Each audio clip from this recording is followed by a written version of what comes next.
What is going on, ladies and gentlemen? We are finally back here, ladies and gentlemen. Welcome back on into Citywide Special, the place for y'all to hang out, come on in, and of course, talk Philadelphia sports, guys. It has been way too long right now. I'm so happy to be back. Thank you so much for all the love and support, guys. It has not been easy, right? I find out the news on a Wednesday, Tuesday night. We just got done recording Citywide Special, and then go back in my room cleaning up, and boom, cup of water all over the MacBook. Shit was completely fucked. So yeah, we had to get a new one, a brand new one. Took a little bit, put the bank account back a little bit, but we're good. We're back. We're ready.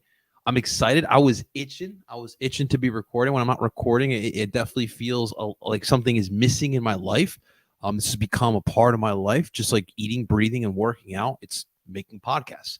It's making content, Philly sports related. I can't go without it. So I'm really happy to be back. I'm really happy. I'm really thankful for you guys, for whoever did stick around. Listen, it's not easy. I had no control over it. Everyone who knows me knows I want to put out quality content. So we had to wait here, but everything happens for a reason. This MacBook is fantastic. It's like a gray. It's got the little touch bar at the top here. It's freaking dope. The camera even looks better. I'm looking right now. Like, that even looks clearer than what it did before. So, like I always say, everything happens for a reason. Like, if life gets you down, don't think that that's what is going to happen for the rest of your life. Things always turn around, and positive stuff does happen. But I just wanted to thank you guys for sticking around. But we're not going anywhere.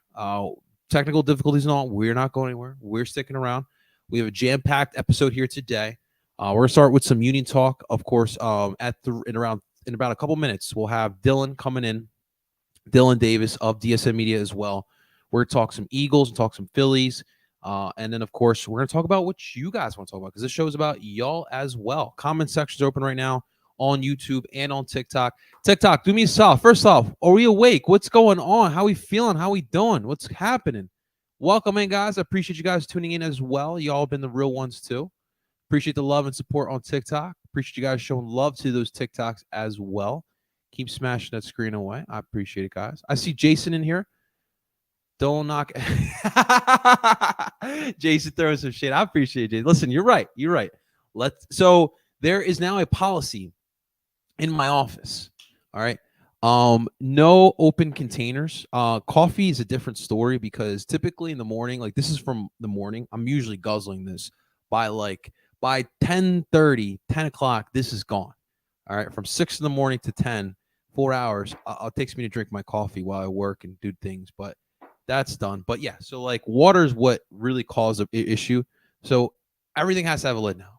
Anything like water, anything like a beer, anything like that has to have a lid. Well, this isn't open yet, but we'll get to today's drinks.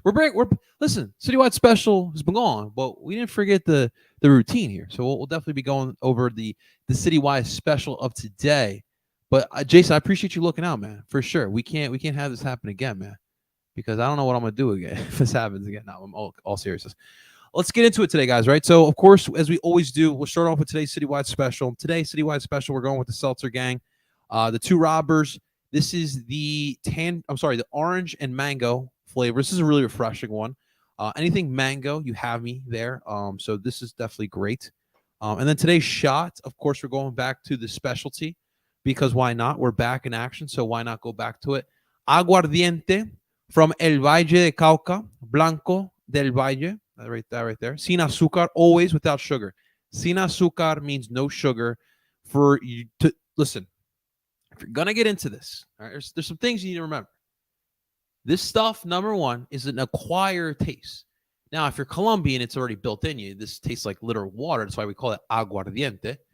But if you're gonna drink this stuff, to thank yourself tomorrow, get the one without sugar. It still tastes about the same, but the hangovers are much better, especially in Colombia. I mean, people down this like it's nothing, right? Literally agua. But that is today's shot of the day. So we're going with the Two Robbers Seltzer and aguardiente, and of course, in our favorite mug or shot glass. And I just motorboated YouTube right there. Sorry about that, guys. TikTok's about to get the same treatment. There you go. TikTok, get in there. Salute, guys. Salute. Let's get this underway, ladies and gentlemen. All right, let's go with the poll of the day here today. And today's poll is very, very simple. What are you most concerned? What are you most concerned about at the very moment in Philadelphia? This is Philadelphia. I didn't specify that, but this is Philadelphia. So you guys are more than welcome to participate. This poll right now is on my Twitter account at Barcelo Philly. So what are you most concerned about at the moment? So we have Phillies, the Union, the Birds, or 97.5 the Fanatic, which we'll get to in a second. Right now, leading the way with 58.3% is the Phillies. 33.3% right behind them are the Union.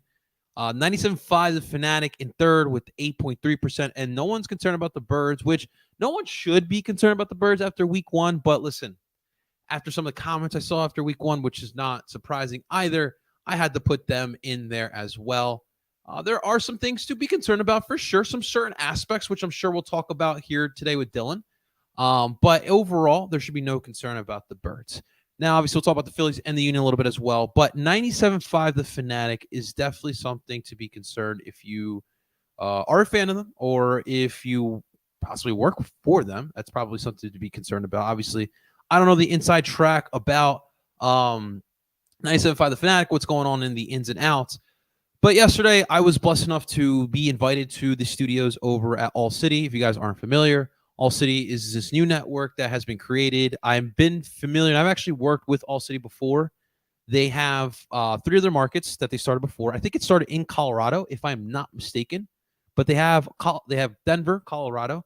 They have Chicago. They have Phoenix, and now they've moved to Philadelphia. And it feels like this Philadelphia branding, this opening, is the biggest one that they've done so far because they have gotten the biggest names in Philadelphia media from radio, TV, and obviously writing. So they are coming in the game strong, and they want to lead right here. And so you saw the graphic, which I probably can pull up real quick here, but you kind of saw the graphic yesterday here, and they started off with a big bang. Here it is. I'll pull it up here real quick here on YouTube. And yeah, guys, so we're interactive here on YouTube. So if you guys want to check out anything we are talking about, I am. But let me a second. Cool. No, I don't. So now I got to get used to this touch. This touch bar. It's not something I'm used to. I'm used to being old school and poor. I'm just kidding. Never that. Never that. All right, here we go. So this was the promo video that All City put out yesterday. We're taking a look real quick.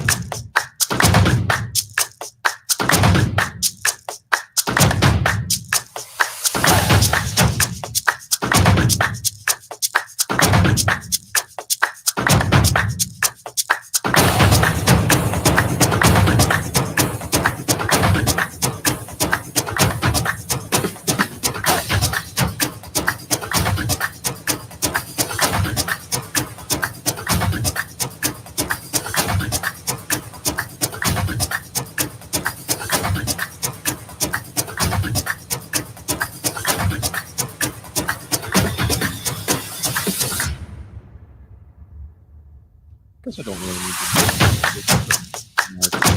These are some of the new. These are obviously. Let's just want to look at people. Renee, call me back. Obviously,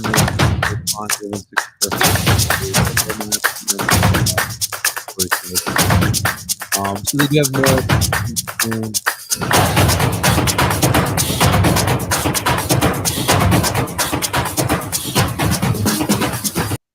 So yeah, that was dropped around morning time yesterday, and then of course you had the Crossing Broad as they usually do.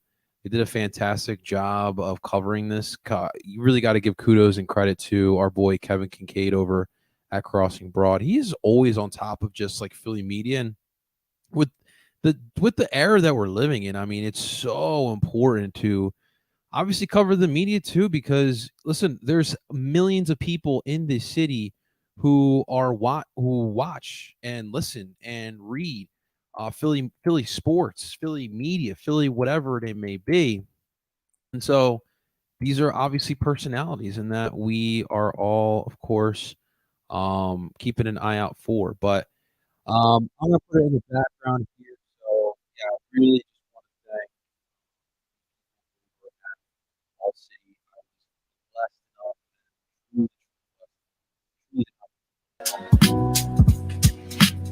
but it was that really awesome 3-1 to decision, be and on to turn yesterday's. around Mhm. and see It was different the players first step up City and how they Union responded podcast to episode. not only win that, but after Renee is trailing running that 1-0 right now. She'll early, be running 11 minutes, you give up a goal. yes, there After losing today. Wednesday, you can you can But it's cool take to it see that and a major respond one of network two is ways. starting And the early. Union responded in a very positive way, Yeah. tying things up about like big 16 or so name minutes later. Philadelphia It's media. different this year, right? Because like we're playing a lot of soccer, right? So like that game you're mentioning, that was the 40th match this year. Something You think about we've played 38 matches the year prior.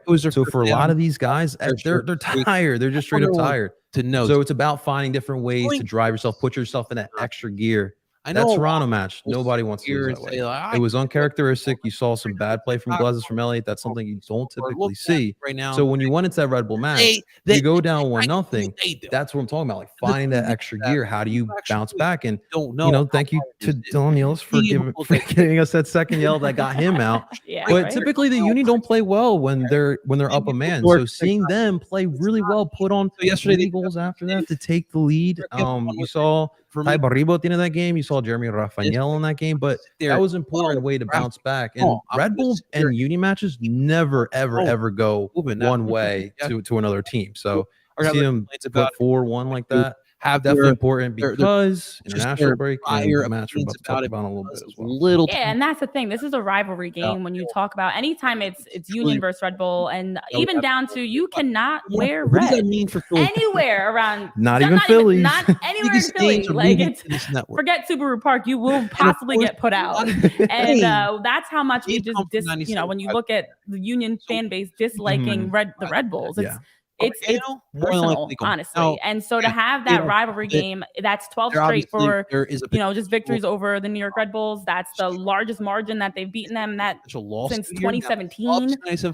That's a statement victory too, as you mentioned, coming back. I'll say this: you are growing talking up, like as a Union fan, the Red Bull always had our number. So to see that kind of turn around, and now the league's growing, there's like a little bit of disdain with NYCFC. You got the Revs in there a little bit, so it is changing a little bit. But to be able to get that against the Red Bull. So it's sad for me because look, RC Burrows is in the chat talking about exactly as you mentioned, JP. It's been a stretch, and that's the thing about the MLS that's very unique. I know right now we're in an international break, but there's still a game coming up. Like it's not the usual break when you look at other leagues when it's like you get 3-4 weeks off or you have no games. It's just scaled back games, which in itself has been brought up as a topic of conversation. And I know we can get into that a lot more later, but when you look at how many games are played, international games, league games, it is crazy. It is a lot of people soccer realize that too, you're playing. And throughout so the country, there's been right now that next player up mentality of we it is a big drop in the midfield a few players,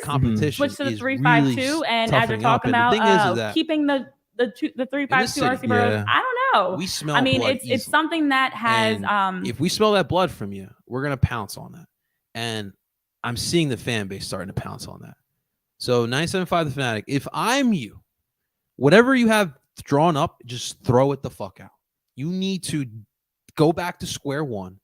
You need to look around what's going on, and you need to rethink of what you're doing, because the radio way from like 2000, like even like the 2010s, it's just not going to work anymore. And All City is showing. Like I'm walking in there, and it feels like a modern vibe. Like we're doing live streams. We're working social media. Like that's an importance. I mean, like 975 Fanatic started getting on it. 94 WIP works because they know how to attract the audience that they want, and they stick to it, and they don't steer away from it, and that's why they work. But that I digress, man. Wait, I don't have that on. But you didn't hear anything I just said? I didn't even have that on. That's weird. Okay, let me just make sure it is gone, because I don't want you guys to. There we go. I appreciate that, guys. I appreciate that. Thank you. Okay, thank you so much, bro. I honestly I put it away, so I didn't know that it was still going on, but I appreciate you guys. Well, regardless, 975 is in trouble. All City is doing really well, and that's just the gist of things. But let's just move forward real quick. With the Philadelphia Union, I wanted to go over real quick kind of the presser here today. Jim did meet the media here. If you guys can't hear me, please just let me know in the comment section. I appreciate that. That is really nice of you guys. But let me pull up here. All right, so just some news and notes from today's presser. Obviously, we have an important match on Saturday, which tomorrow we'll look ahead at it and we'll preview that. But this is from Philadelphia Soccer Now, so make sure you guys are following it. Just some news and notes I want to follow through here. They did a great job of covering it here today. Number one, Curtin says Bueno has recovered. I think Jose, who's in the comment section right now, actually, I think I saw his picture, or it was Jimmy, one of the two, doing a great job covering the Union. But I did see the picture of Bueno practicing, training, so that's good news. Obviously, Ali not playing on Saturday. That's important as well. The midfield depth has been something we've talked about over the past couple weeks, and so if Bueno could train and play, that is huge. Gazek is 100%, and more importantly, right here, Leon Flock is back from seeing doctors in Germany. He got a second opinion, and now we could be talking about him out just a couple weeks. Obviously, we have was it 7 matches in 29 days? So if you can have him back before, was it August, the second week of October or first week of October, we're done the regular season. If you can have him by playoffs, I think if you can have him by playoffs, that is the best case scenario. Having that depth from Leon Flock would be really important. And of course, Daniel Gazdak, a little bit of a scare against the Red Bull match, but really cool to see that he can be back here. Curtin did talk about the Olympiacos offer that we talked about before. They did receive real offers with real dollars, quote unquote, according to Jimmy Boy. But again, we know about that rumor. The Union denied that. And I think Jim actually talks about it a little more here. We'll have him here till the end of the season. And my message to him is continue scoring goals, make a run at the Golden Boot. Let's try to lift the trophy together. So we talked about this. Like, there's just no way I would predict that he would leave before the winter period. And obviously we're done now, so we have to wait until the winter. But I think for sure the winter period is when Julian Carranza will be gone. I mean, we heard 7.5 mil. We don't even know what else has been offered. So I think that it is safe to say that Carranza could be gone here. Curtin said that Albright should be the sporting executive of the year. Pat Noonan should be coach of the year. They're close friends still. He's a little bit biased, but listen, this is Jim being Jim, man, being Mr. Nice Guy, which I get it, man. Definitely play into their bag, man. But I mean, listen, Noonan, we talked about that last year. Like, the coaching job he did last year was more impressive than what he did this year, in my honest opinion. If you guys have watched any of my previews before the season, I had Cincinnati near the top of the table. So to me, this is not entirely surprising. But what Albright has done is pretty impressive. I mean, he's put together a competitive roster for Noonan to manage here. Being able to sell off Brenner, I think Vasquez is gone at the end of the year as well. I don't think Acosta is going to go, but you can't deny that his value has gone up. I mean, he's having an MVP type season. So being able to get some players that Cincinnati in the past have spent money for players, but these are now players that are worth money that fit what they're trying to do, and you're seeing the fruits of their labor because they're winning soccer games and they're about to compete now for Supporter Shield. So there's certainly some crossover, but make no mistake, those two guys have done this themselves. They've done it and they deserve all the credit. But they've built there, so that part doesn't have anything to do with Philadelphia. Okay. Jim giving them some kudos. So Jakob Glazes is looking to play his 99 or 100 straight MLS match if he starts and plays on Saturday, and that's pretty dope. But this was even funnier. This next comment, he goes, Jakob doesn't know who Cal Ripken is, but it is Cal Ripken-esque. Can you imagine like that conversation? Like, Jim is just looking at Jakob Glazes like, what you're doing, that's Cal Ripken-esque, and Jakob is looking like, who the fuck is Cal Ripken? That's freaking awesome, man. We talked about Bedoya being out. It truly sucks, man. It is going to be weird because all the players will be back from international break, the guys that are gone, but they're going to have 2-3 days to prepare for Cincinnati, so it's not going to be easy whatsoever. Curtin notes that the team has won 27 games this year in all competitions, which is the most in team history. 40 matches, guys. 40 matches these guys have played this year. It's incredible. And dude, they won over half of those matches. I mean, I know 22 is not, 30, but it's impressive still. So impressive. Yes, that still counts. And that's really it from the presser there. So obviously the big ones is the injury report that you got there, but we'll have to continue monitoring it. And I truly believe here that this team, they're going to have to, and I talked about it yesterday on the Philly Union podcast, they're going to have to find the extra gear because the Union have never played this many matches in a season. And now you're going to have to go into the gauntlet of all gauntlets, and that's the MLS Cup playoffs. This team has done well in tournament-like situations, including those playoffs, but this is going to be a different animal. I mean, New England, I don't know what to think after the Bruce Arena situation. Orlando's always going to be tricky. They may not scare you, but they're going to be tricky. And obviously Cincinnati. And, you still got your Columbuses of the world, Atlantas of the world, and I don't even want to talk about Miami right now, but Jesus Christ. So it's not going to be as easy as it has in the past. Turkish window is still, so you're saying if Turkey is still, but doesn't that, but okay, yeah, you're right. It depends on the league and the team that wants to buy for sure. I mean, does Turkey want him? 10 mil? No, I'm just kidding. I think in general they would want to. I mean, like you tell me, Jose. So you think like in the winter, if Olympiacos were to throw that 7.5 million deal, would you think the Union would take that at that point, or is it just the time of the year? That is going to be interesting to see. Of course, I'm an Eagles fan, Lawrence, Barcelona, Philly. We'll talk about the Phillies in just a second. And I appreciate you, Jason. I appreciate you. Of course, again, tomorrow we'll be previewing Union versus Cincinnati for Saturday's match. But I want to bring on in our guest here today. This guy is a staple now. Well, please welcome on in from DSM-Media as well, our boy, Dylan Davis. What's up, brother? How you feeling, man? What's going on, man? Not much, man. We're just talking a little Union. Oh, no. Sitting back here listening and enjoying it. I appreciate that, man. Appreciate it. So we're ready to talk some Phillies and some Birds, man. I want to talk about the Birds first here, man, because obviously we haven't had the chance to talk about Sunday afternoon. I'm kind of curious to hear what you had to have to say about it as well. And of course, we have to gear up for Minnesota. So first off, man, a lot of people seem concerned after Sunday. Mm-hmm. What concerned you the most, though, about Sunday afternoon?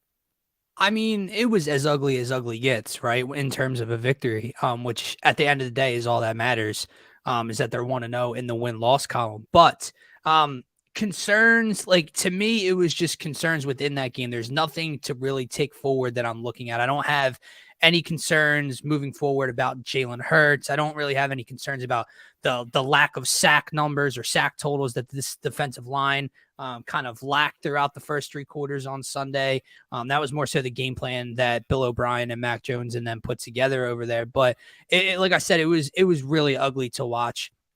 The number one concern or negative that I did have was play calling on both sides of the ball, man, and more so than not the offensive side of the ball. So first half, you have Nick Sirianni and Brian Johnson put together this game plan where they are run. And not just that, you have personnel usage of it's Kenny Gainwell, 14 or 15 carries. It's Boston Scott for 1. It's DeAndre Swift for 1. That didn't make sense to me, but you're run. You're conservative. There's no shots down the field. There's no shots in the intermediate over the middle of the field, anything like that. Dallas Goedert, 1 target the entire game. We know that, but then you get to the second half, and this is what really boggled my mind here. Okay. You get to the second half, you get later in the fourth quarter, 8 minutes, you're up by 5, right? Parcero, they didn't run the ball one time. The Eagles of last year, Nick Sirianni of last year, if they had a lead and they got the ball back with 6, 7, 8 minutes, other teams would be lucky to see the football again.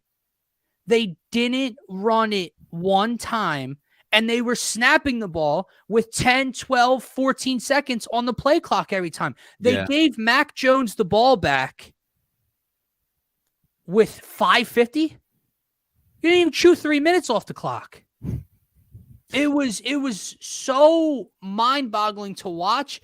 And then the defense, who I thought was actually pretty good, but the issue was the 3 touchdown drives that New England put together when they wanted to, man, they went down the field in 30 seconds. Yeah, that was concerning, man. The play calling to me was just really, really poor. And it's interesting because, like, we talked about before the year, like replacing Steichen, replacing Jonathan Gannon. How would that actually look? And it's funny because it's week 1. No one's going to sit here and overreact, at least here. But it kind of does feel like a little bit deja vu when we did, Frank Reich goes to Indy. Ironically, Steichen goes to Indy. And so who's taking care of the play call? What does the play calling even look like? And what was interesting even before the game, Dylan, is you don't activate Rashard Penny. And I've told you, like, that's my Jordan Howard type guy. That's the guy I want to take the short yards, take it in between the tackles. And you didn't have that option there. Now, Kenny got most of the carries, which, we all like Kenny Gainwell. I like Kenny. That's the perfect one. I like Kenny Gainwell. But to take majority of the carries, I don't think that is him. Now, Sirianni came out today and said something interesting. He believes DeAndre Swift could be an every down back. So I'm like, what's going on with our running game right now? So, like, that's just a confusing part in general. But that part rubbed me the wrong way too, because on one hand, I like Nick taking accountability, and I get it as a coach, especially Nick, when you hear him talk and he gets going about the flow of a game. I understand where you could kind of get caught up in what you're doing, and hindsight's 2020. So after the game, he could look back and be like, damn, I really didn't get him involved like that. But after the game ends, he comes out and says, I never want to leave a game where DeAndre Swift only has 2 targets. Well, motherfucker, you have a say in that, Nick. But it's not even just him. Like, Dallas Goedert too. He doesn't even get a catch there. And right, I will say this to that point. Like, every game, everyone has their game, right? Like the last week was AJ, the next week could be Devontae, so on and so forth. But when the offense is like stalled in the way, like they kind of hit a little bit of a wall. Like, you're forcing stuff. You need to game plan and find those plays that get those players involved, those playmakers involved. Your DeAndre Swifts, your Dallas Goederts, and lo and behold, you be surprised. You could probably get your offense going once you get that part of it going. But it's interesting because Steichen last year was the main play caller, and obviously we were the best rushing team in the NFL, and because of that opened up the pass game, where you have pass catchers who are going on one-on-one coverage and are able to get open, and Jalen Hurts was able to hit those guys. At the end of the day, this offense still needs that balanced attack. It still needs its fair share of rushes, because that's just going to bring the defense up, and then you're going to be able to hit those big weapons down the field. Like, this isn't a rocket science. I think this team is pretty self-explanatory. I think for Brian Johnson, everyone gets their first day job. We just talked about All City Sports from yesterday. Everybody has their first game, their first day jitters. But now that's not an excuse anymore. You got to go out there. You got to put a better game plan. And it's not easy, because we got to turn around against a team, again, the Minnesota Vikings, who you beat last year handedly and just lost week 1. So I will say one of the issues, that gets overlooked by blaming the play calling and the personnel usage and everything is Jalen did not have a good day. Like at all. This may have been Jalen Hurts' worst game since the Tampa Bay playoff game in 2021. Good point. He was bad, man. He wasn't seeing the field well. It's what, Belichick's throwing all these different wrinkles in. It's week 1. Bill, one of the greatest, head coaches, defensive minds ever, has had all offseason to plan for this. So I get why it's tricky. The weather wasn't ideal, everything, all the rust, not playing in the preseason, but to miss Dallas Goedert twice for what would have been a walk-in touchdown, and then to go to him the play after you miss him for a touchdown to overlook Smitty, who's 5 yards in front of him, open for a first down on 3rd down, try to force it to Goddard. The ball sails out of bounds. Jalen was really bad. But the other thing that I would say about the play calling, man, was just, you mentioned the balanced run, and Jalen Hurts was so much a part of that last year, which was great.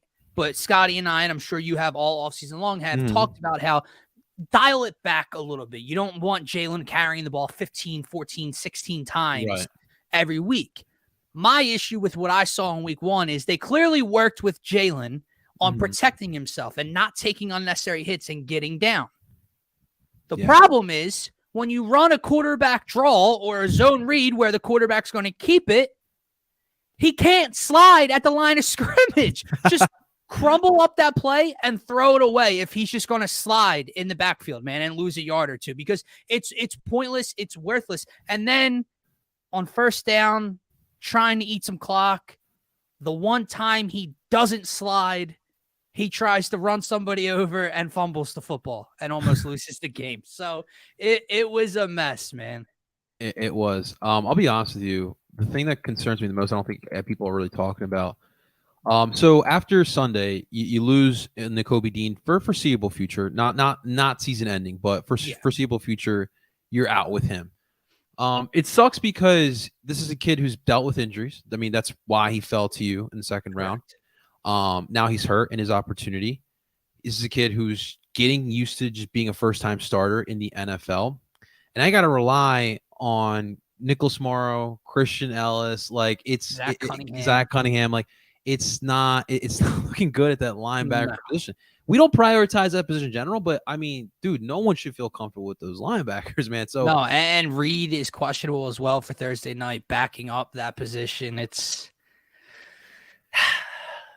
dude, what do we do there, man? Like, I mean, you can sign guys off the street, but that's huge, man. Like, I don't want people to overlook TJ Edwards and what he did last year, dude. That was a rock in your defense. He was a very solid player. I agree with you. Like TJ Edwards. Now, I do think TJ Edwards got way overvalued and overpaid in the offseason, but in terms of the foundation of this Eagles defense, when you're loaded with star power and so many other, position rooms, to have that presence there week in and week out, and TJ Edwards, who's big in the run stopping game, who's just the signal caller out there for his coordinator, that was huge, man. And now you lose that, and you're just so much softer in that room as well. Like even with Dean on the field, it was still noticeable.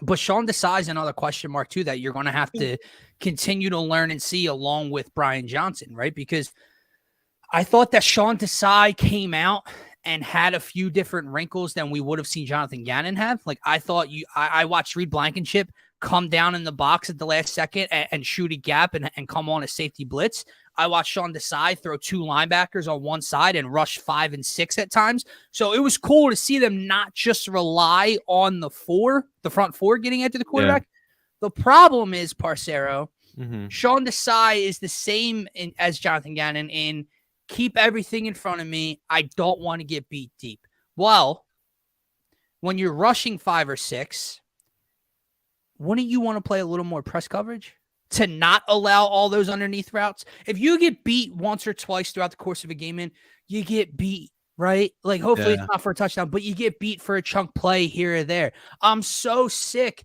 of in 0.2 seconds, they're picking up 8, 9, 10 yards because everything underneath is wide open. And they missed like 3 starters on that offensive line for you not to test that. For you to not even test that. That is truly, truly annoying. Brett, okay, so right now, so with our shot today for our citywide special, we got this from a gift from our dear friend. So it's a Puerto Rican boobs. So we were motorboating everyone today. So thank you. Brett wanted me to motorboat you. Thanks, Jason wants to know who, in your opinion, who is running back 1? I mean, mine would be DeAndre Swift. I think he's the most talented. Obviously, like barring health, like that's what everyone keeps saying this whole offseason. Well, as long as they're on the field, well, guess what, bud? Week 1, they're all healthy. They're ready to go. And you still got Kenny Gainwell over him. I agree with you, though, man. I said this all offseason long. My 1-2 punch would have been Rashad Penny and DeAndre Swift. And Kenny Gainwell is used in that Corey Clement kind of role from the Super Bowl year where he's used a little bit on third downs here and there. He gets a carry here and there. But that was Jay Ajayi. That was LeGarrette Blount all year long. Like, again, health is a major concern. They're new to the system. I know you loved what you saw out of Kenny G in the playoffs last year, but man, pound for pound, all those guys 100% healthy next to each other on the field, rank them talent-wise, who can do the best job behind this offensive line. Kenneth Gainwell falls in 3rd place every single time. And it's like, It's like Nick and all are trying to force it in your face, right? Like all you heard all season long was how Kenny Gainwell is getting the most carries, the most reps in training camp. It's like they're trying to prove a point about what they see that we don't see. Well, you're not going to convince me otherwise. Kenny Gainwell was very good on the first drive. He had like 4 carries for like 20 plus yards. Yeah. Did nothing after that. And it was. I was like, whoa. Is Kenny like about to have a breakout? Like, obviously, like it's the first game of the year. You get like those. You get a little outrageous a little bit. Yeah. But Well, and I'll tell you what else pissed me off, man. I did see, not often, but I saw a handful of times on 3rd and 3, 3rd and 5. Boston Scott was out on the field instead of DeAndre Swift. Yeah. What did you trade for a pass catching threat of a running back like DeAndre Swift for if you're going to use a borderline practice squad player over him on 3rd and short?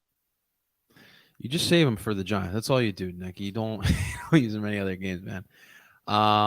Ian had a good point, and I did hear Nick talk about this. I think it was a big thing. And like to me, like a slow start is not the end of the world. Like obviously you don't want to go like 0-3 or 0-4, but would it hurt for you to put your starters 1 or 2 snaps or 1 or 2 series? I'm sorry, in first game, 1 series in the second. Like, would it kill them to go through that? Well, no, and I will say, like Nick said, he has to go back and look at what he's done the first 3 years of him being here.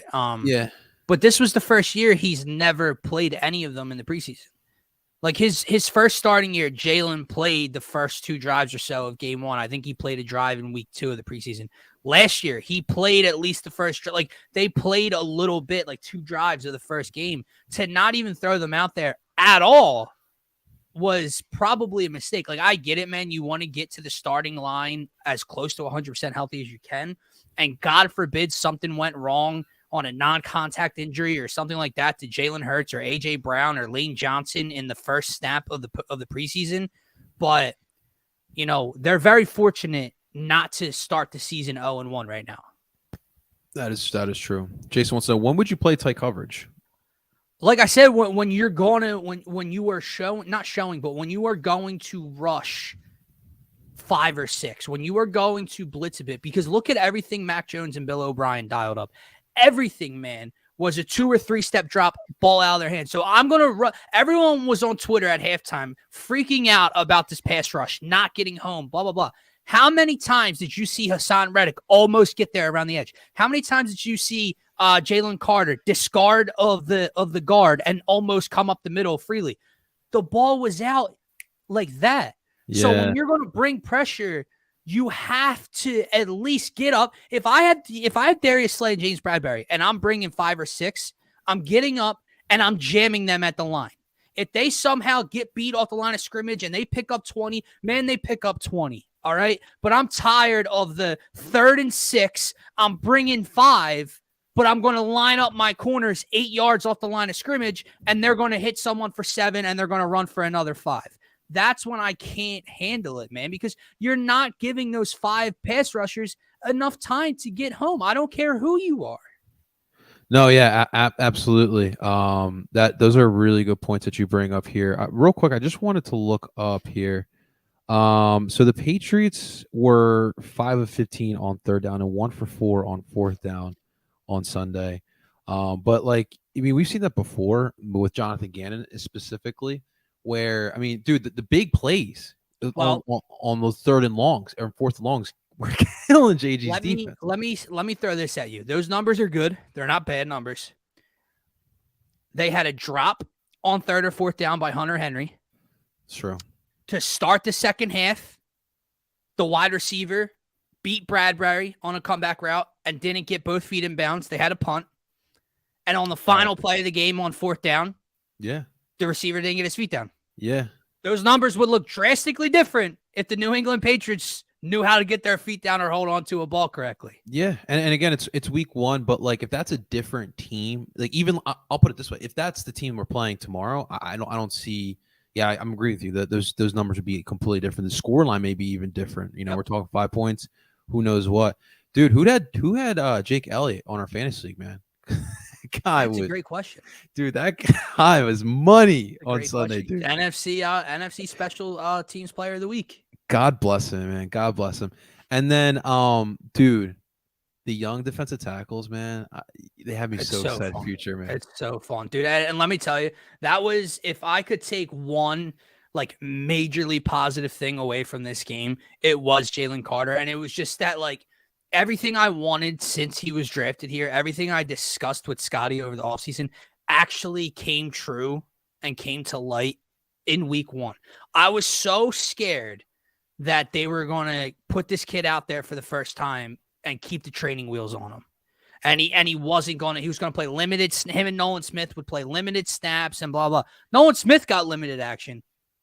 Jalen Carter didn't. And my guy, when you are rumored to have, when analysts and reporters say you have the best football player in the entire draft, you don't run him out there with training wheels. And they didn't. He played what? He played right behind Fletcher Cox for the most snaps for a defensive tackle on the Eagles team this year, on the Eagles team in week 1. So he was put out there enough. And then the production, I mean, he was the first D tackle or first rookie D tackle to have 7 or 8 quarterback pressures in 5 or 7 years. Like, yeah, he was ridiculous. Milton Williams was really good. Fletcher Cox, you said young D tackles. Fletcher Cox saved the game on that 1 3rd and 4th down back to back. And having that depth, I mean, listen, that youth, that kind of is a little contagious on Fletcher Cox. So I think that this is going to benefit Fletcher as well, man, because he's not going to see as many snaps, and he could still be really serviceable now, man. Hey, I didn't even mention Jordan Davis. Gets his first half sack of his career, forces a fumble on Zeke. He looks good, man. Too. He looks slim down too, man. He looks determined this year for sure. Jason, this really hurt, bro. Like, we're not Jets fans here. Here goes my Super Bowl pick. But dude, I felt so bad for Jets fans, man, because like they kind of get what we've gone through for most of our lifetime, but they're still going through it. And I if anyone subscribes to Flemlo Raps on YouTube, fantastic storyteller. He put out a YouTube video about this. Dude, they literally went through the same thing with Vinny Testaverde, bro. The same injury, Monday Night Football. And they're going through it again. Like, you can't make this shit up, man. I saw this right before I jumped on here. Can people stop putting a microphone in front of O.J. Simpson? What did he say? I didn't even pay attention. Dude, this is really bad. He said they were talking about the Rodgers injury, and he said 9/11 just hasn't been a good day for New York. Oh, yeah. He did not say that. Yes, he did. It's on Twitter. I saw it on Twitter right before we got on here. Like, just, I don't know. Like, I don't know if he was a guest on someone's podcast. I don't know if OJ has his own podcast and that's what's happening, but somehow this dude, it's right here. It's pretty, from Dov Kleeman or whatever. This is pretty awful. OJ Simpson was asked about the hashtag Jets and Aaron Rodgers injury. Quote, 9/11 is just a bad date for New York. Bro, dude, what do you... Can we just retire OJ as a person? What do you have him on your podcast for? Seriously, man. But Dylan, what I want to ask you though, we in the soccer community we have this argument all the time. I want to bring it to football because it's still prevalent. So MetLife Stadium, turf field. Yeah, dude, I can't tell you how many times I've seen players that's why Messi won't play in NFL stadiums, because of the turf field. Interesting. Listen, turf field yesterday, I've seen countless of injuries from it. I wonder if you have an opinion about the turf field versus real grass. I mean, I just think it is ridiculous for when you hear the players kind of reach out on social media and every platform they have. And like, even before the injury, I've heard like Travis Kelce, Jason Kelce have talked about it on the New Heights podcast. Players hate turf, dude. Like all of them hate it. A couple of them came out freaking out about the turf on Monday night, like right after the Rodgers injury. So I don't understand why any NFL stadium has turf at this point. The thing I'll say about the Rodgers injury, and the thing that I did see some of the doctors on Twitter come out and say, is I don't think it had much to do with turf. Okay. If anything, it might have been worse on grass, some of them said. Because basically what happened was Rodgers was trying to keep himself up with a 200 and whatever pound human being pulling on him from behind, and he had like his toes dug into the ground, and you saw his Achilles rupture, right? Oh, so gross. Some of the doctors, like I don't mean like fake Twitter doctors. I mean like actual like doctors that are on social media that work for the NFL check marks about it. They said it might have been worse on grass. So while I think every NFL stadium should just have grass. No players like it. It's ridiculous that they don't have it. I don't think this injury really had much to do because of the turf. Okay. All right. I'll tell you the thing. I don't know if you saw this or not, but I was watching the Pat McAfee show the other day, which is hilarious, by the way. They need to blame that off of that offensive line coach should be fired. Okay. Should be fired. So I don't know if you did you watch the Monday night game? I did not, but I've been following the Jets a little bit through the Hard Knocks. I watched the first couple episodes, but I did not watch that Monday night game. So what happened with the line? They ran the ball on first down. Breece Hall picked up, 25, 30 yards. Okay. Okay. The next 3 plays, they threw the ball with Rodgers. On all 3 plays, he pump faked, brought the ball back down, was looking, and was chased. He was hit on all 3 plays. The third one is when he ruptured his Achilles. Okay. And on all 3, they had one was the left tackle, and 2 were the right tackle. Okay. They tried to chip block, they dove at the feet of the defensive ends, knocked the defensive ends down. Now, what I heard on the McAfee show was Rodgers hated it. Rodgers wanted that out of what the offensive line coach wanted to do, how he had them blocking. Because it doesn't work with 3-step, it's 3-step drop, right? Chip block, get the ball out. Well, when he pulls the ball down because that read's not there, now the lineman's still on the ground, but the DN's getting up chasing him. So Rodgers wanted it out of the playbook. He didn't want them blocking like that for him because you know how he is going off script at times and extending plays. He wanted that out, and apparently the offensive line coach is very my way or the highway, and this is how we're blocking. And on the 3rd play, or the 4th play of him being the quarterback for the Jets, he tore his Achilles, ruptured his Achilles. That is a fireable offense, in my opinion, man. 100%. Especially like you're talking about, like Aaron Rodgers is viewed as a savior for this franchise. Yeah. I mean, I don't know how you don't fire him, but at the end of the day, the Jets now have to go back to Zach Wilson. Right. Yeah. And I mean, Zach, I'll give him credit because it's not easy being a top pick in the draft as at the quarterback position. And then they bring in Aaron Rodgers and they're like, well, we'll have you on, but take a step back. That's not easy. And now he's got to get put back into the starting lineup. So, I mean, we'll see now with the Jets. That division's not easy either. I mean, we just saw the Patriots. They're not going to be easy opponent for any team. That defense is real, man. For sure here. NFL stadium should be grass. Could we just not have, remember, speaking of, I think it was Hard Knocks, the Eagles and Ravens, like in 02, 01, when Brian Billick literally is digging his heel in the concrete. At least we're not playing on that, guys. That was bad, man. That was the vet. Yeah, that's the good old vet. Turf can be a real pain in the butt, man. Ian, so does Wentz sign with the Jets? No. Wentz is still without a team. I think that's even more shocking. No, Carson Wentz isn't signing with the Jets. Colin Kaepernick isn't signing with the Jets. Cam Newton's not signing with the Jets. Tom Brady's not signing with the Jets. It's not happening, man. I don't get it. I don't get the outreach for any of these vets they're talking about. Or any of these free agents they're talking about. Don't get me wrong, dude. I can't stand Zach Wilson. I don't think the Jets have a chance in hell to make a Super Bowl run with Zach Wilson as their quarterback, right? But I still think if he's serviceable enough, if he tones down the turnovers from last year and matures a little bit on the field, I think they can make the playoffs with that defense and that rushing attack they have with Breece Hall and Dalvin Cook. But I just don't get how you think bringing in Matt Ryan, who's in a broadcast booth right now, or bringing in Nick Foles for the umpteenth time is going to change the fortune, is going to make this team better than what they have with Zach Wilson. Yeah, I mean, you're better off. I mean, remember, too, guys, chemistry is a real thing in sports. Yeah. Zach's known these guys for a couple seasons now, so for the Jets, their best bet is unfortunately to stick with Zach Wilson. Let's talk some baseball real quick. I don't know what to make of the Phils, bro. I really don't know what to make of the Phils. So game 4 tonight, I believe. Strider versus Sanchez. Got some good weather. Jason actually asked on TikTok, I was going to ask here, do you think that Sanchez goes more than 5 innings tonight?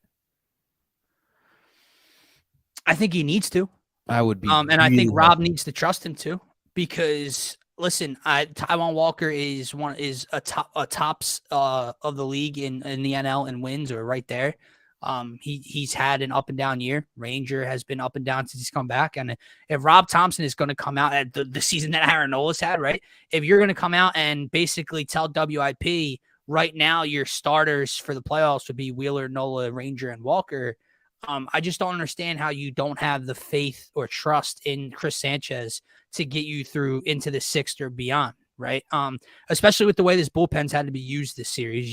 You had a doubleheader 2 days ago. Neither guy got, through 6 complete. Zach yesterday got yanked in the 5th or 6th.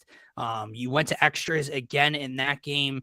So you really had to put a lot of strain and a lot of stress on this bullpen, which hasn't had a lot of success. I mean, you can go back over the last couple of weeks, all of these clutch home runs that this roster has put up, Trey Turner, Bryce Harper, to either tie the game or take a late lead, and boom, the very next half inning, the bullpen's been giving it up, man. But yeah, I think it's incredibly important for Chris Sanchez to pitch well tonight, and for Rob to trust him. If he has 80 pitches in going into the 6th, 83 pitches, bro, let him go out there into the 6th and see what happens. Like, if you're going to have that leash with Taijuan Walker, you should have it with Christopher Sanchez, because at this point, it's not like Christopher Sanchez has been pitching for 2 weeks. He's been pitching well for 4 months, 3 months. I don't know what to make of well, right now, I don't know what to make of the team, but I just feel like it will come together come playoff time. It's just something does tell me. It's just like 1 week it's the pitching, the next week it's the hitting. It's like these guys just can't get on the same page, and that's what's so frustrating about it. But what the potential of this team.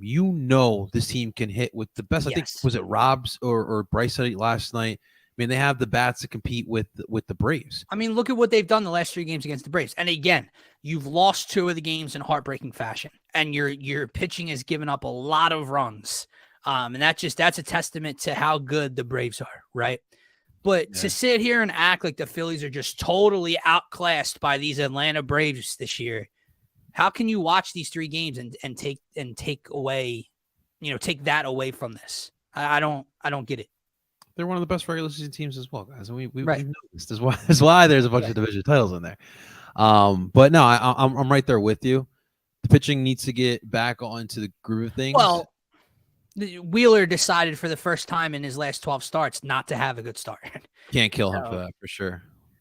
Would you keep Kyle DH and keep him off? You kind of have, but you have to rotate him, right? Like, you have to.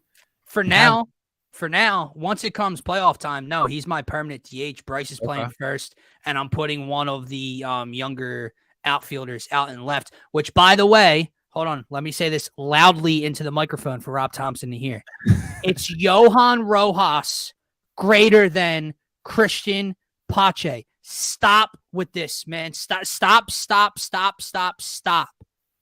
People fell in love with Pache. I know he hit the home run in, what was it, Tampa? Or no, Miami. Yeah, Miami. Last out. He's quick. He's good. Oh, my God. He doesn't need to be in the lineup. How do you feel about Jay Cave? He really doesn't need to be in the lineup. I can't do it much longer, man. And I swear to God, if he does this shit in the postseason with these lefty matchups, it's Rojas in center, it's Marsh in left, it's Costi in right, Schwarber's DHing. That is your playoff every single day lineup. If you need Pache to come in for defense or to steal, pinch run late in a game, you're down. There you go. If you need Cave, you're down to 2 outs and Rojas is up and you want to hit for power from the left side, Cave can come off the bench with the game on the line. But outside of that, they don't need to be on the diamond, man.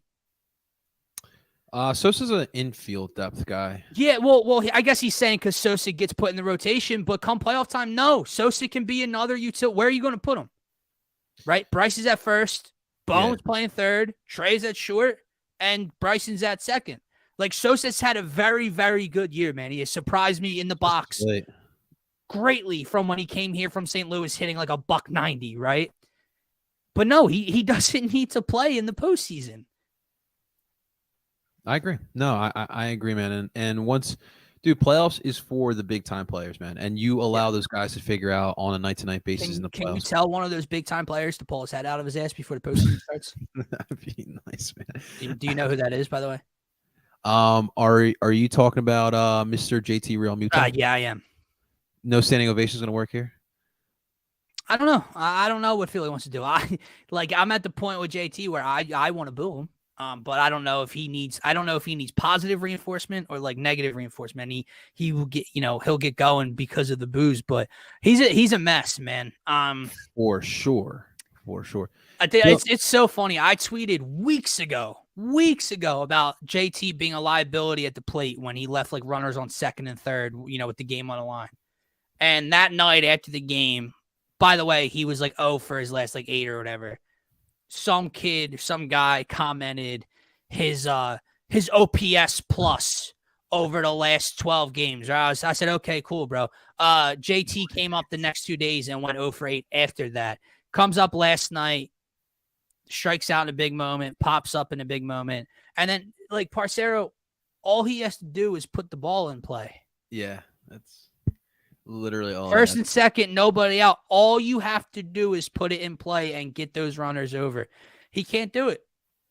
Obviously, we don't have the catcher to do this, but is it time for JT to take less games at the catcher position and it's more? Tough, man. Yeah, he catches the most games every year.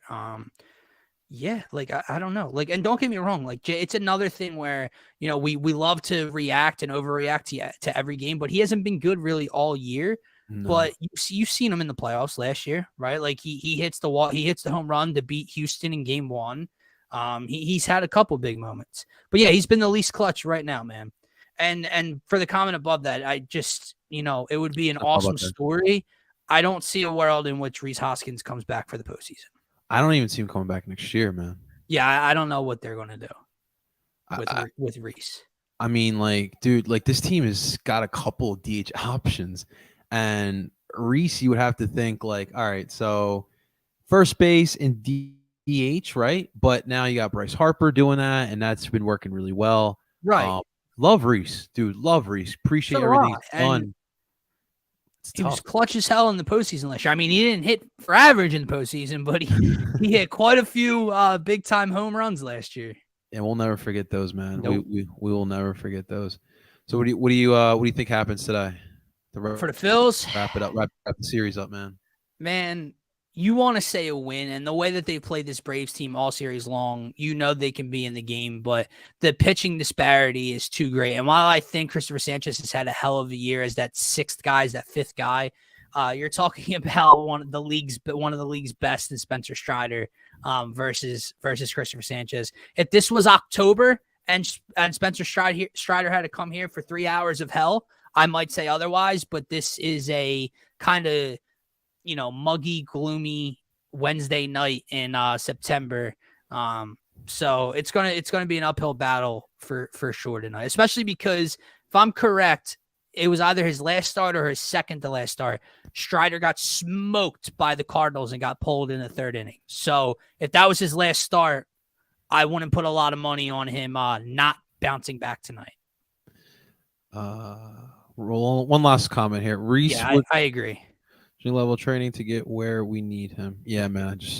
I just don't know. We'll talk about St. Louis tomorrow.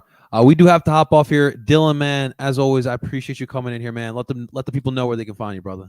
Yeah, man, you can obviously find me at DylanJD98 on Twitter on my personal page. You can find all of us over at DSM_Media on Twitter, and subscribe to all the new DSM YouTube channels. The one we're live on right now is our Philadelphia channel. We have a Turf Talk DSM channel for all things NFL. We also have a Scotty Talks NBA YouTube channel for all things NBA content. So make sure you subscribe to all of those for DSM. Yeah, and as you guys can tell, I am fully back. This MacBook's working pretty good so far. So tomorrow we'll have citywide special. DSM-Media is all Friday because we're both getting married, So Our boy Scotty's getting married. He's finally off the market, ladies. So Dylan and I will be celebrating with our boy Scotty. So no at least for me. Time. Yeah, no, we are off Friday. We were thinking about doing Eagles pregame tomorrow, but Scotty sent us that text about getting together, possibly not. So I don't know if we'll be doing a pregame tomorrow either. Whoever wants to come on it, we'll be doing the live stream tomorrow. Wednesday night watch along moved to Thursday because of them birds. We had to, because we've been missing 2 weeks, man. We got to get back to it, man. But yeah, guys, thank you so much for watching. Really appreciate it again. Thanks to Dylan again for hopping on in. Make sure you guys hit that like button, subscribe, just like Dylan said. Until next time, ladies and gentlemen, I go by the name El Parcero Philly, and you guys enjoy the rest of your day. Talk to you guys soon.